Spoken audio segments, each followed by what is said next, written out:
एक ऐसी औरत है जो संभोग करने के बाद मर्दों को मार देती है। युग 13 साल बाद अपने गांव बंगला मुड़ा आया था,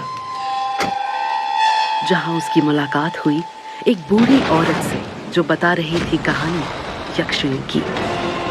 बच्चा बच्चा जानता है कि यक्षिणी जितनी खूबसूरत है उतनी खूंखार भी। पहले तो वो अपनी खूबसूरती का रंग दिखाती है, फिर संभोग करती है और उसके बाद देती है मौत। तो क्या वो एक डायन है काकी? ना वो डायन है, ना भूत है, ना कोई प्रेत आत्मा। वो यक्षिणी है।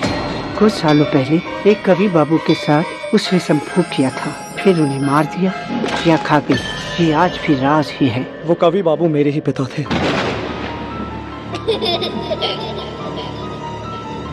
इसलिए मैं बंगला मुड़ा आया हूँ। मैं उस यक्षिणी को मार डालूंगा। वो कोई इंसान नहीं जिसे मारा जाए, और वैसे भी अब वो शांत हो गई है जब से उसने तुम्हारे पिता के साथ संभोग किया है। अगर वो शांत हो गई थी तो उसने मेरे पापा को क्यों मारा? वो तो इस ग्रेवयार्ड कोठी में ही जाकर पता चलेगा, जो 13 सालों से बंद है।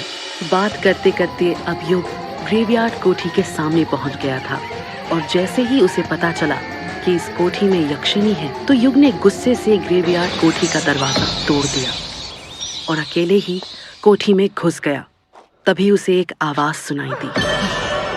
कौन है? वो उस ओर भागा।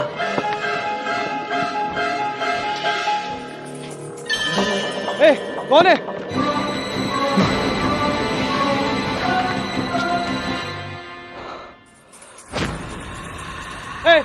ए, रुको! तो वहां उसे मिली एक लहूलुहान औरत जो दर्द से तड़प रही थी। काकी, काकी, अगर आप यहाँ हैं तो मेरे साथ कौन? युग को एहसास हुआ कि कोई उसके पीछे खड़ा है।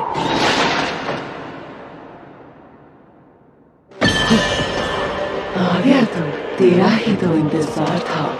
तू ही लौटाएगा मेरी शक्तियों को। आखिर कौन थी ये यक्षिणी, और क्यों वो खूबसूरत औरत बनकर मर्दों को अपने मोह जाल में फंसाती थी? क्या था यक्षिणी का राज?